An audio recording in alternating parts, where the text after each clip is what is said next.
On our planet, there seems to be an infinite number of beautiful places one can visit, with an equal number of spectacular things to admire.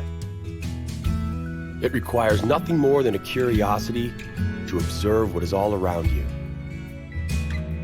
The miracle of nature manifests in countless ways, from breathtaking vistas to the simple movements of a common heifer. The purpose of this program is to present you with the extraordinary diversity of our miraculous blue planet so that you can discover these things for yourself. Today, we begin in Costa Rica, in an amazing rainforest.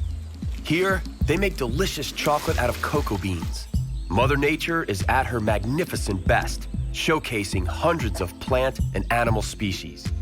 To wrap up, we'll take all precaution necessary to look at one of today's most active volcanoes. Green monkeys will be our tour guides in the Kenyan Lost City of Gedi.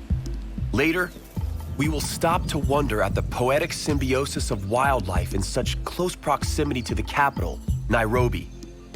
Despite its 200-year existence, some members of the animal kingdom remain oblivious to Nairobi's existence.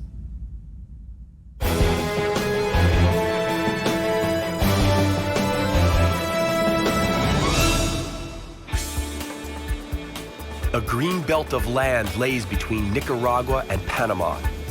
It is Costa Rica, a tropical paradise where life remains inherently connected to the sea, rainforests, and history.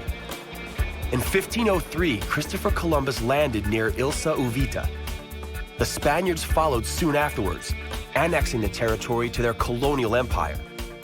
After being on the losing side of the Spanish-Mexican War in 1821, the Spanish could not stop the Costa Ricans from declaring independence. Inspired by nature's bounty, they named their land the Rich Coast, Costa Rica. Democracy took root in the mid-20th century, and Costa Rica has been one of the most peaceful Central American countries ever since. One of the first wild beasts that may be encountered here could very well be this mantled howler. It feeds on young leaves and can weigh up to 10 kilos. It is no loner. Groups of around 10 are often seen feasting together on the ever-present vegetarian delicacies. The Costa Rican coastline is constantly under siege. Waves of the Caribbean batter the coast from the east, as if trying to break through the sliver of mainland and join the waters of the Pacific on the other side. It isn't the only never-ending battle taking place here. The nature of the mainland appears to besiege the sea in return. Its only ammunition is the opulent jungle lining the Caribbean coast. It appears that the only thing standing in the way of the jungle is a colonnade of palm trees. This silent battle has few spectators. It may be the regular soothing rhythm of waves washing the coast that results in the very relaxed way of life here.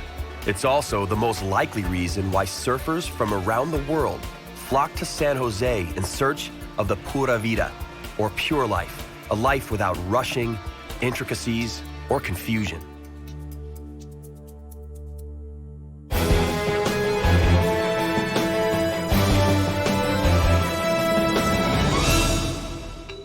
It is very advisable to wear neoprene shoes, boots, or Wellingtons when entering the Costa Rican jungle.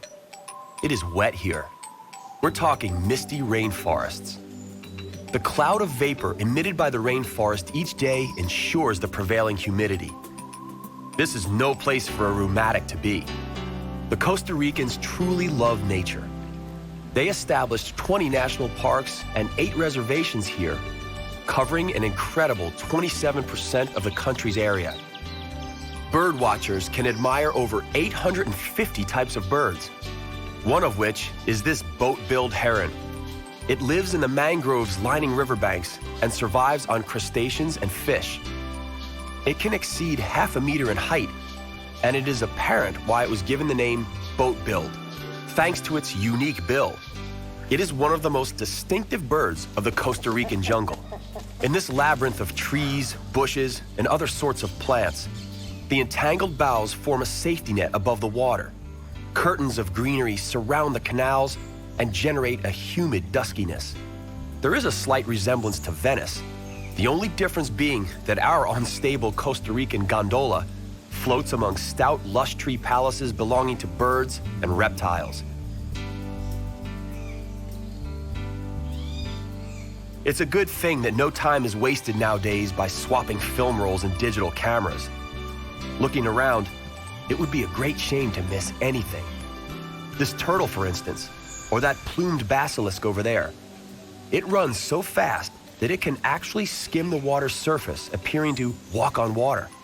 This is why the locals call it the basilisk of Jesus Christ. There are tens of thousands of plants here, including 1,200 species of orchid. One can only envy the sloth. He's got his whole life to take in the beauty of the jungle. We, unfortunately, have to move on.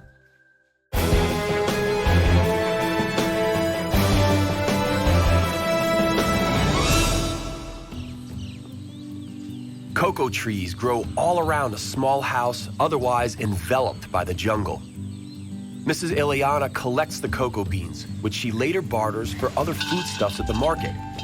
What she doesn't barter, she uses to make chocolate. Don't be fooled by the name. The inside of the cocoa bean is not nearly as sweet as you might otherwise expect. The cocoa bean has a long journey ahead of it before it lands on our tables in the form of a luxurious treat. First, the beans are sliced open and placed in a chest where they are left to ferment for 4 days. Each fruit has about 50 beans. Having fermented for 4 days, each of these beans must then be left in the sun to dry before being roasted over the fire. The brown color signifies that the beans are now ready for the next phase, battering the beans so that the remaining pulp separates from them. The pulp would ruin the taste of the chocolate. Mrs. Ileana's grandma sieves it to get rid of all the impurities. When that's done, she handpicks the best beans. The result is a brownish powder which, to some extent, resembles chocolate. However, there is still something missing. It's now time for the final step in the production of pure, ecological bio-chocolate. The powder is mixed with water and cane sugar. This recipe is ancient. It goes back to the time of Montezuma, the Aztec ruler, who considered cocoa drink a delicacy. The Aztecs were more than aware of the aphrodisiac nature of chocolate. The word chocolate comes from the Aztecs. At last, the chocolate is wrapped in banana leaves. First, it is necessary to heat the leaves to make them flexible and prevent them from breaking when folded. The grandma painstakingly molds the chocolate.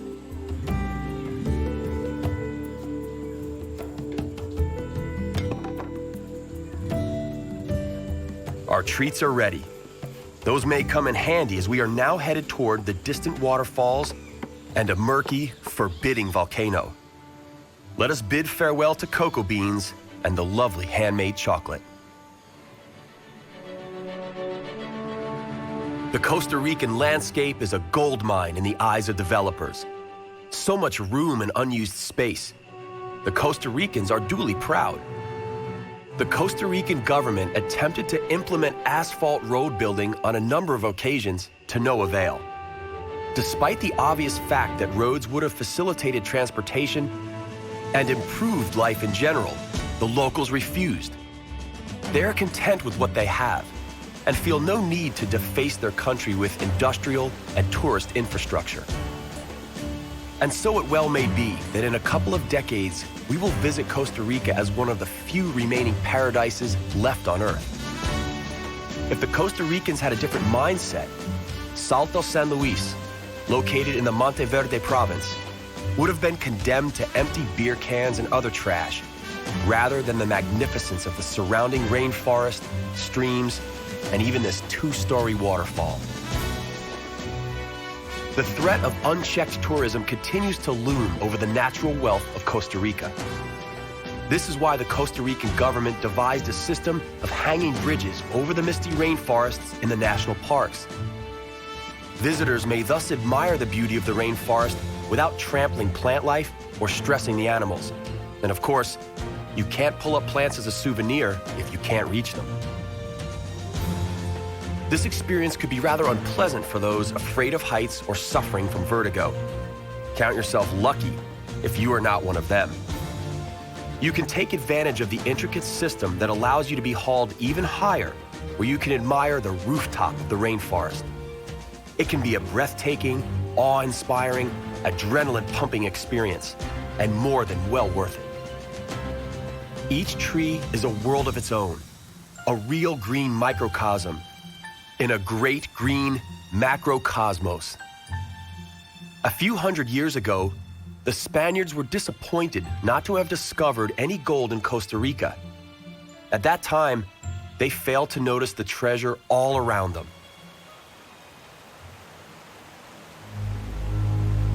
Let us look around one last time. Dark, forbidding, and veiled in clouds, this is the Arenal volcano. It is one of Costa Rica's symbols, and it is also one of the world's 10 most active volcanoes.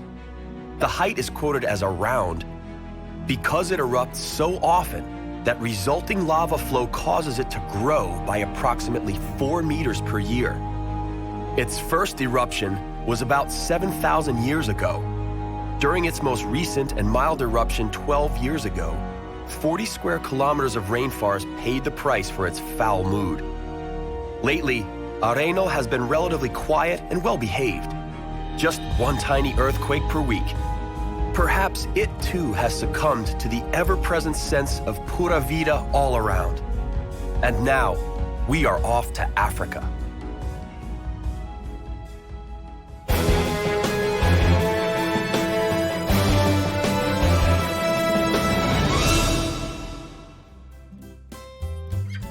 Welcome to the Kenyan coast, bathed by the Indian Ocean.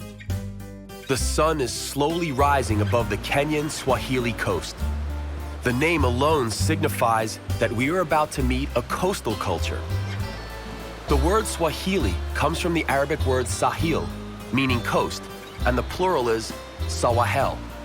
It is a seafaring culture inherently linked to trade in the Indian Ocean. This coastline began to lure Arabic and Persian merchants as early as the first millennium AD. The area was rich in ivory, but the slave trade was by far the most lucrative at the time. Today, the coast is a source of revenue for fishermen and from tourists. Mombasa, a city of almost 1 million inhabitants. It has a distinguished past. First records of its existence come from 16th century Portuguese seafarers. The traffic anarchy can seem bewildering to the unsuspecting tourists. The locals, however, have it down to a science. The portrait of President Obama, whose grandparents came from Kenya, is to be seen on many matatu, the local version of a minibus taxi. Amid the busy street life, city parks are a welcome oasis of peace and quiet sought out by the locals, just to relax or enjoy a small picnic. In between the thick trunks of the baobab trees, they find ample shade. But attention must be paid to the large pods growing on the trees and falling at times. The pods do not fall of their own accord. It wouldn't be Africa if it were not for a few enterprising individuals operating in the crowns of the trees. And so, the trees offer relaxing, shady niches to some and a livelihood to others. The baobab tree is very popular among the people. The leaves are considered great eating when included in salads. The seeds are used as a thickening agent in cooking, and people use the ground bark as a cure for fever.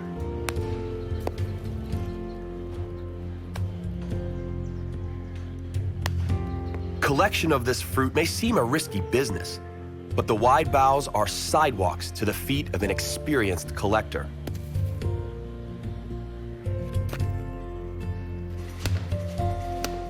The baobab fruit is commonly used in Swahili cuisine. It offers more vitamin C than oranges and provides more calcium than cow's milk. It is often referred to as the fruit of the future. One of the most sought-after commodities in this part of Africa is candy made from baobab fruit. The pulp, called mabuyu, is cleaned of the fibers. The fibers are utilized in the making of purees and as an additive to milk. No kitchen utensils required here.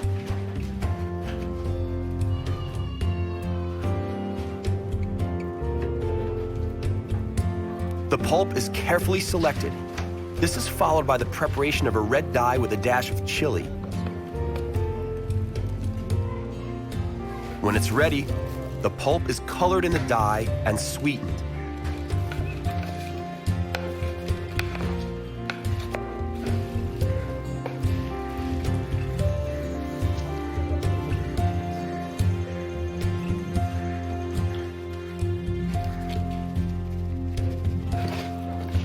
And there it is, a candy treat. The baobab is, indeed, a tree worth singing praise to, not just due to its sheer size, but because of how practical it is.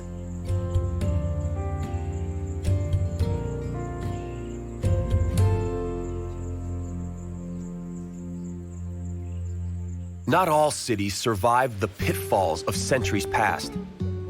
For unknown reasons, life suddenly vanished from the city of Gedi at the end of the 17th century. The city is veiled in mystery.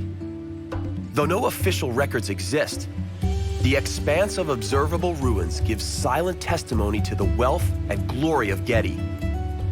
In the first half of the 20th century, archaeologists unearthed the remains of a port and a tomb dating back to the end of the 14th century. Neither gave away any secrets. It is almost as if Gedi was cursed, or that something wanted to deny it ever existed at all. It is a place perfectly suited for an H.P. Lovecraft story. The city was devoured by the jungle, and its ruins are now occupied by a troop of green monkeys. Their monkey ancestors may have lived here a few hundred years ago, but they also didn't keep any written records. The sheer size of Gedi, as well as its mystery, is breathtaking. Baobab trees are to be found here, too, and the green monkeys aren't about to miss out on the tree's delicious fruit. Green monkeys live in great troops, and the hierarchy within the troops is infallible. According to many scientists, these monkeys are able to articulate threats they sense from other animals. They use a specific screech, for instance, when a leopard lurks nearby. They will use a screech with different characteristics when they spot a snake or see an eagle. At a very young age, monkeys learn the sounds from their elders. Similar to naughty adolescents, they derive great pleasure and entertainment from freaking out the adults using these warning sounds just for the heck of it. The mother monkeys have no tolerance for such silly pranks and are determined to teach their young good manners. The youngsters are in for a good walloping. That is, if the mothers manage to catch them.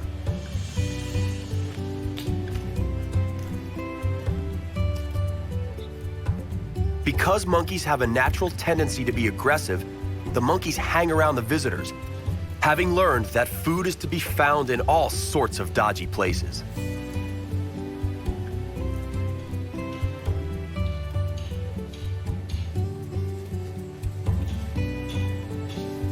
Monkeys are not the only animals thriving in the surrounding forest.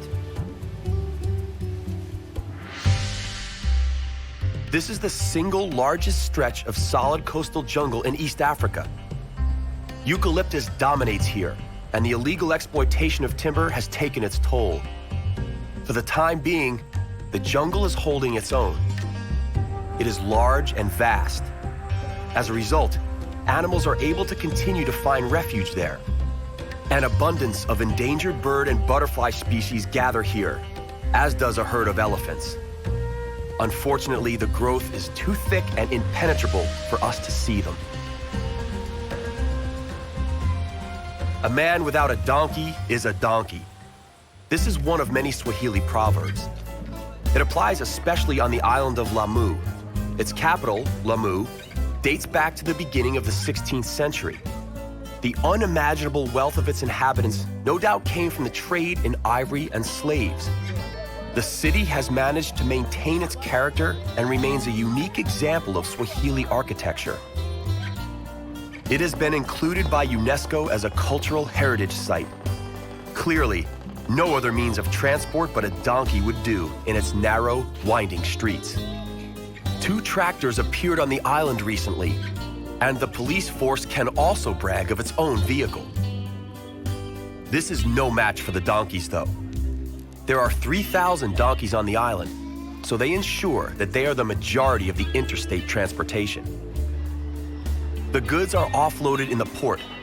From there, they reach their designated destination atop one of these stubborn creatures. The baskets used as saddlebags are made of palm leaves. The leaves are first dried, then the women weave them into narrow strips, which are eventually sewn together. The same technique has been used forever. Mattresses and other merchandise made of palm leaves were exported from Lamu. Their import is mentioned everywhere, including on the island of Zanzibar.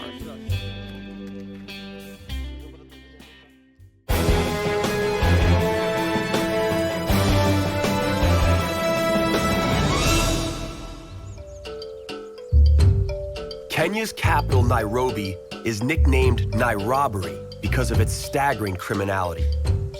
Even though these animals are living in what amounts to the city's suburbs, these zebras and wildebeests haven't got a clue. They live peacefully within sight of the city, but at the same time sufficiently far away from it. They are yet another living example of how transient the boundary between wilderness and civilization is in Africa. So why don't the animals fear civilization? Once uncontrolled hunting was abolished, the animals returned to the city periphery, barely 7 kilometers from the city center. The Nairobi National Park was established, a wild game reserve accessible even to those who have very little time to spend with the animals. It is more of an open-air zoo. Here, zebras are rather common. They are in great abundance because they migrate across the savanna from July to August. You won't sight any of the African Big Five here, namely leopard, lion, elephant, rhinoceros, or buffalo. Along with zebra, the more common animals include wildebeest, giraffe, and ostriches. Don't expect the ostrich to hide its head in the sand, though. They are so accustomed to seeing throngs of tourists and schoolchildren, they remain absolutely unfazed by humans. You may encounter wildebeest grazing freely on the plains. Springboks and antelope of all shapes and sizes are also commonplace.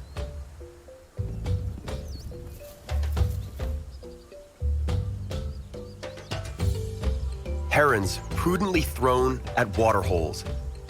Waterholes are essential for the survival of all in the savanna, and generic animosities are forgotten here. Giraffes float by majestically, looking down upon the world. They deserve their God syndrome, being the living proof of Darwin's evolutionary theories. They stretched so far and so long to reach the highest and furthest growth that they survived.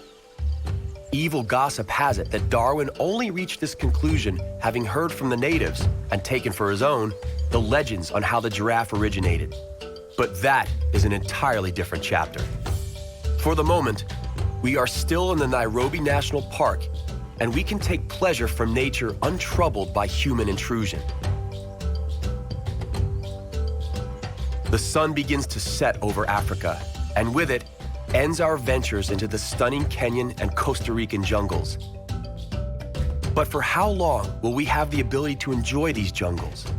For only as long as we are willing to accept the responsibility of being good stewards to the land and our environment.